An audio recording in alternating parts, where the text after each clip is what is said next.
Welcome back to Glamour Unfiltered, hosted by me, Josh Smith. And today we are joined by the new queen of pyjamas. It's Britain's Phoebe de Benoit. Woo, woo, woo, woo, woo! Woo! Hello, darling. Hi, babe. How are you? I'm good. How are you? I'm good, babes. Well, we are going to get into it. Those courses are coming off and the chat is about to flow like Lady Whistledown's papers, isn't it? It's about to go down.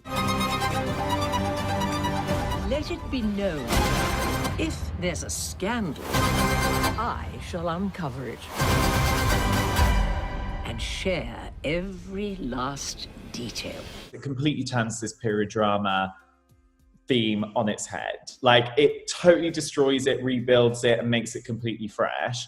For you, when you first got approached about it, and when you were filming it, what made it feel so modern? What made it feel so contemporary? And what really made you feel like it actually reflected the world you actually live in a way as well? If we're not seeing ourselves reflected in art, then we're not going to engage with it. And I think it's so true, and it's what's so brilliant about Bridgerton. For me, just that feminism doesn't come in one, it doesn't come in one form, it comes in different forms, and Daphne isn't your obvious feminist, but she's still in charge of her own destiny. What are the biggest differences you're seeing in those kind of scripts that you were getting, say, like 5 years ago, as you're getting now? Like, what are the nuances in that kind of sexist dialogue that's changed? Well, I mean, using it with Bridgerton, for example, and what was so brilliant about the script is that it is so much the female gaze within the story.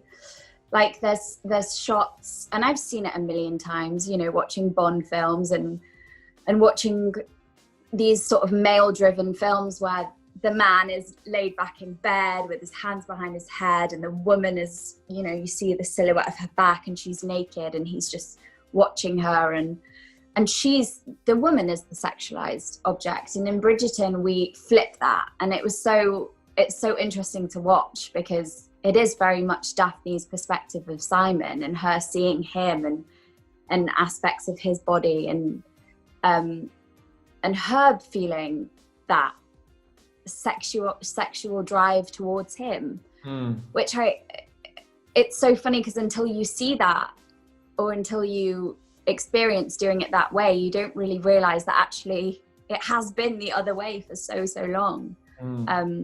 So finally, I think that's shifting, and we're reading scripts that are turning it on its head. And I mean, like, one of the episodes is very focused on that aspect of the story.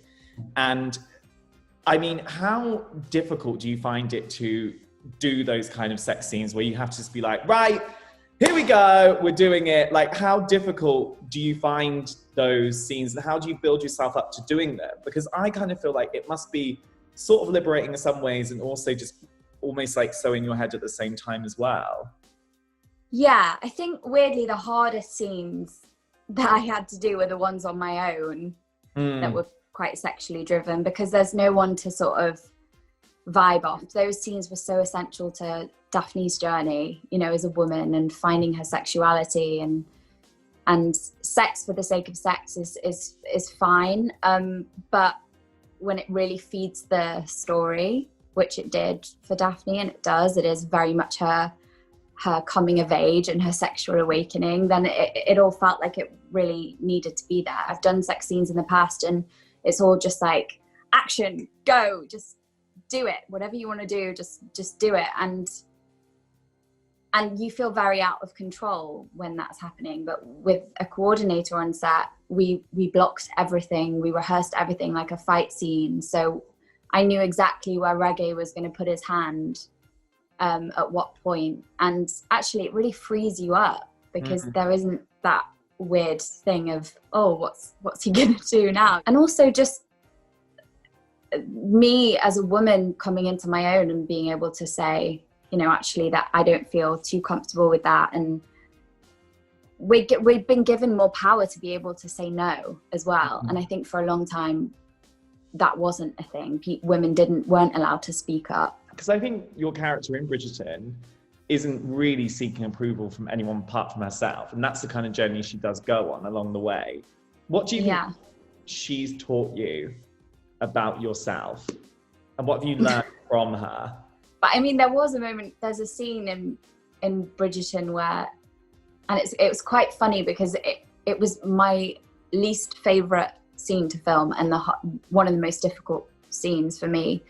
And it was when Daphne walks down the stairs to greet the prince, and everyone in the ball turns and they look at her, and they look at, all the background were watching me walk down these stairs, and it was actually the most uncomfortable scene ever. I just absolutely hated filming it because I didn't feel like that.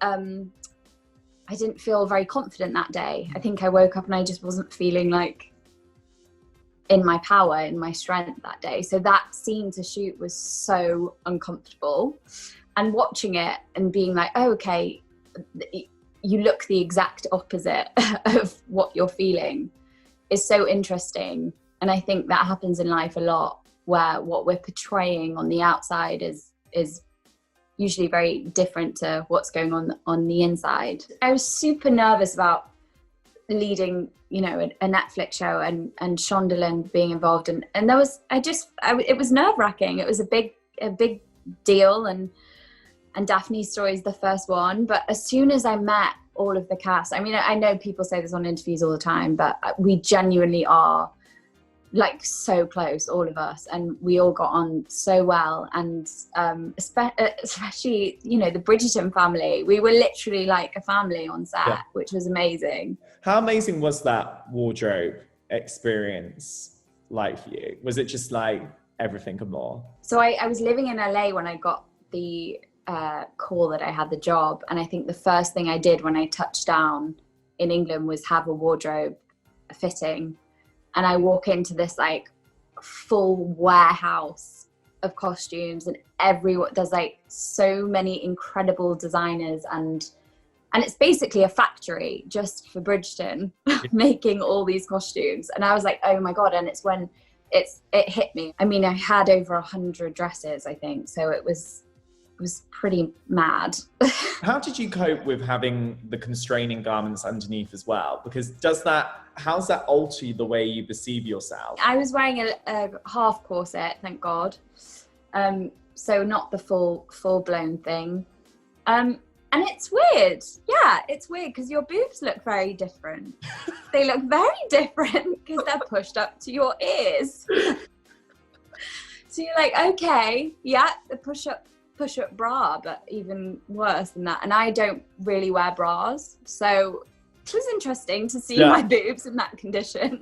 You'd take it off and you'd have marks, and they were uncomfortable and tight, and you'd think, thank God we've come a long way from wearing these, because and they had, actually it might have just been, but they would have nighttime ones as well. I mean, it's crazy what women had to go through. You've been on this sort of self-esteem journey like everyone has in their lives.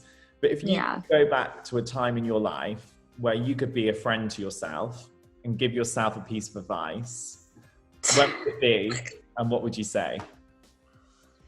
It would probably be about 3 years ago. And I would say, everything that is meant to be will be. And it's not meant for you, honey. And trust me, in 3 years, you will thank the Lord that happened. It was tough at times, and I was finding myself, and I went through points of really, really low self-esteem, particularly in my early 20s, of just like, why is this not working? What do I need to do? Who do I need to be for this to happen? And I think that's really dangerous when you start going down that road and trying to change yourself. The last 2 years, really, for me, have been when I've grown up a lot and found myself and sort of known, okay, this is who I am, and I'm going to push for that. And that's when things started happening. When I got confidence in myself, when I was like, okay, this is it. This is who I am. And that's when it seemed to click. Like everything just clicked into place a little bit. And I still have days where I wake up and I'm like, I don't want to be me today, because I am quite self-aware anyway, but in the sense of like what your brain is telling you, you know, like I think when you're younger, you listen to what your brain is telling you. If your brain tells you, you know, your hair's not very nice that day, you're going to believe it. Yeah. But as you get older, you start to realize, actually, you know, that isn't, I don't have to listen to that. And I can acknowledge it and go, oh, okay, that's me feeling insecure today because I'm a bit tired or whatever. And I'm not going to listen to it. And it's always important to remember that a negative can ultimately turn into such an empowering positive, right? Has there been, say, like a no or something that's happened, like a negative thing that's actually turned out to be a positive thing in retrospect? You know, this industry is so full of rejection. Like, for the last 10 years of my life, I've been going up for every single part under the sun. And I'm so grateful to have got Bridgerton, and it's so interesting when you watch people's success, because you do only see the success aspect. You don't see all of the no's and the letdowns, and there are so many, particularly in this industry. But it shapes you, the rejection, and makes you stronger and tougher. And I really appreciate all the no's that I've had in my life and all the rejection that I've had in my life, because I wouldn't be sat here today. So I think self-worth is such a valuable thing to have. And sometimes I just think it's really important for us to have it regardless of the noise around us. Because, you know, if we're constantly waiting for someone to say, you're worthy, for us to feel worthy, then, you know, that doesn't lead to a very happy life all round. So I think you've got to feel the self-worth first, and then the rest will come.